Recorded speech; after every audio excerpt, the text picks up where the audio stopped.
नमस्कार, मी शुभम मानकर आणि तुम्ही पाहता विथ मेडिको. तुमचे सर्वांचे पुन्हा एकदा आमच्या विथ मेडिकोच्या युट्यूब चॅनलवर खूप खूप स्वागत. बघा, महाराष्ट्र नर्सिंग सीईटीचा रिझल्ट लागला.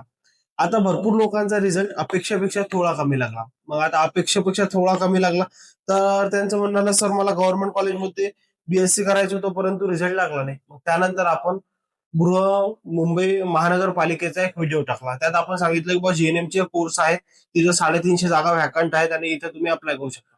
मग मेसेज आले सरांचे, भरपूर लोकांचे, की सर मला हे करायचं नाहीये जीएनएम, मला बीएससी नर्सिंगच करायचं. अशा वेळेस मी काय करायचं? तर बघा, यासाठी सुद्धा आपल्याकडे एक सोल्युशन आहे.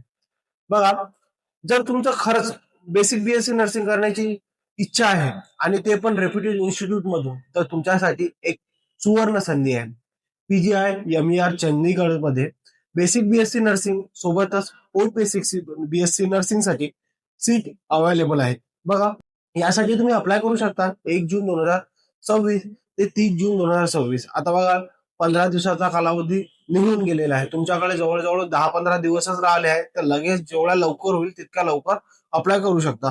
तर तुमच्या मनात एक प्रश्न येईल, सर बीएससी नर्सिंग साठी काय क्रायटेरिया आहे? बीएससी नर्सिंग साठी डेट कुठले आहेत? एक्झाम कधी होणार आहे? एक्झाम होणार आहे की नाही होणार आहे? त्यानंतर पोस्ट बेसिक बीएससी नर्सिंग आपण कधी अप्लाय करू शकतो? त्यासाठी बेसिक क्रायटेरिया काय आहे? डॉक्युमेंट व्हेरिफिकेशन कसं होणार आहे? हे सर्व गोष्टीचा आज आपण व्हिडिओ बघणार आहोत. तर बघा, जर का तुम्हाला पोस्ट बेसिक बीएससी नर्सिंगला ऍडमिशन करायचे असेल तर तिथं तुम्हाला जीएनएम असणं गरजेचं आहे. जर तुमचं जीएनएम कम्प्लीट झालं असेल तरच तुम्ही तिथं अप्लाय करू शकता. तिथं मेल कॅन्डिडेट किंवा फिमेल कॅन्डिडेट दोन्हीही अप्लाय करू शकता. कुठल्याही प्रकारचं बंधन नाही.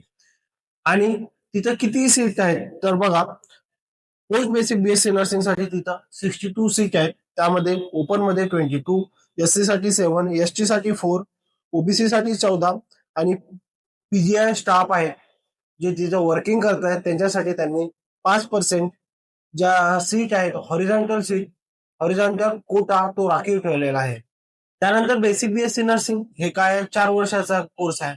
पण लक्षात ठेवा, इथं फक्त फिमेल कॅन्डिडेट अप्लाय करू शकतात, मेल कॅन्डिडेट इथं अप्लाय करू शकत नाही. तर इथं जागा किती आहेत? इथं 93 सीट आहेत. त्यामध्ये ओपन साठी 47 सीट राखीव आहे, एससी साठी 14 सीट, एसटी साठी 7 सीट, ओबीसी साठी 25 सीट आणि पीडब्ल्यूडी साठी 5 सीट जे हॉरिझॉन्टल बेसिसवर रिझर्व करण्यात आलेले आहेत. त्यानंतर तुमचा प्रश्न येईल, सर ऑनलाईन डेट, त्याच्यानंतर एक्झाम डेट, त्यानंतर document verification date, counselling date, ह्या सर्व डेट मी तुम्हाला सांगतात. तर नोट करून घ्या, खूप इम्पॉर्टंट डेट आहेत आणि खूप गरजेचे आहेत. तर यासाठी तुम्ही आपलं काय नोट करून घ्या. कारण भरपूर वेळा काय होतं की सर आम्ही फॉर्म भरला, एक्झाम कधी होणार आहे आम्हाला माहित नाही, एक्झाम निघून गेली. तर काय, ही डेट तुम्ही मेन्शन करून ठेवल्या ना, तर तुम्हाला भरपूर मदत होईल आणि तुम्हाला क्लिक होत राहील ना की आपली एक्झाम या तारखेला आहे, आपण असं करायला पाहिजे, आपण असं करायला पाहिजे. कारण की ब्ल्यू प्रिंट तुमच्याकडे तयार असणं गरजेचं राहतं. मेन्शन करा. ऑनलाईन अप्लिकेशन डेट स्टार्ट झालेली आहे 1 जून पासून, तर आता ते 30 जून 2026 पर्यंत राहणार आहे. एंट्रन्स एक्झाम ही या बीएससी नर्सिंग साठी किंवा पोस्ट बेसिक बीएससी नर्सिंग साठी 24 जुलै 2026 ला सीबीटी बेस राहणार आहे, म्हणजेच कम्प्युटर बेस ऑनलाईन क्वेश्चन राहणार आहे, एमसीक्यू बेस राहणार आहे. कुठल्याही प्रकारची थिअरी यामध्ये नसणार आहे. त्यानंतर रिझल्ट डेट 10 ऑगस्ट 2026 ला रिझल्ट लागणार आहे आणि याची जे प्रोसेस आहे ना, हे खूप फास्ट आहे. ऑगस्ट महिन्यामध्ये याचे तुमचं डॉक्युमेंट व्हेरिफिकेशन आणि काउन्सिलिंग पण स्टार्ट होणार आहे. तर जे डॉक्युमेंट व्हेरिफिकेशनची डेट आहे ते 17 ऑगस्ट 2026 आणि काउन्सिलिंगची डेट 18 ऑगस्ट 2026 हे बेसिक बीएससी नर्सिंग साठी. आणि पोस्ट बेसिक बीएससी नर्सिंग साठी तेच, की रिझल्ट 10 ऑगस्ट 2026 ला लागणार आहे, डीव्ही 13 ऑगस्टला होणार आहे आणि काउन्सिलिंग 17 ऑगस्टला होणार आहे. हे झाले तुमच्या डेट, बरोबर आहे. मग इलिजिबिलिटी क्रायटेरिया काय राहते? तर इलिजिबिलिटी क्रायटेरिया काय, बीएससी नर्सिंग कराल तर इथं फक्त मेल कॅन्डिडेट राहणार नाहीत, फक्त फिमेल कॅन्डिडेट असणार आहेत.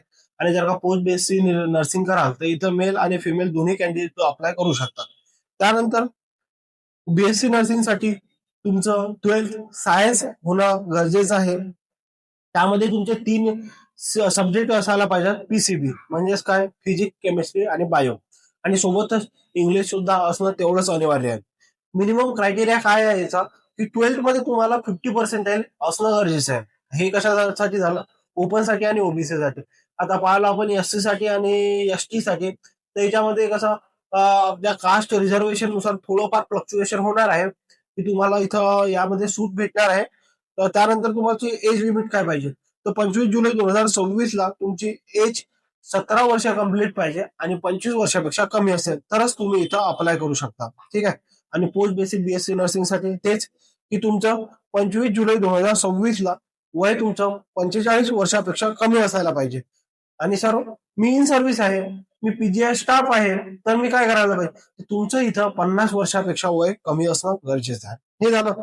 त्याच्यानंतर पोस्ट बेसिक बीएससी नर्सिंग साठी काय क्रायटेरिया आहे, तर पोस्ट बेसिक बीएससी नर्सिंग साठी क्रायटेरिया आहे तुमचं 12th मध्ये सायन्स, आर्ट, कॉमर्स काहीही असलं चालेल, पण मार्क्स क्रायटेरिया तोच राहणार आहे, 50% पेक्षा कमी नसायला नको.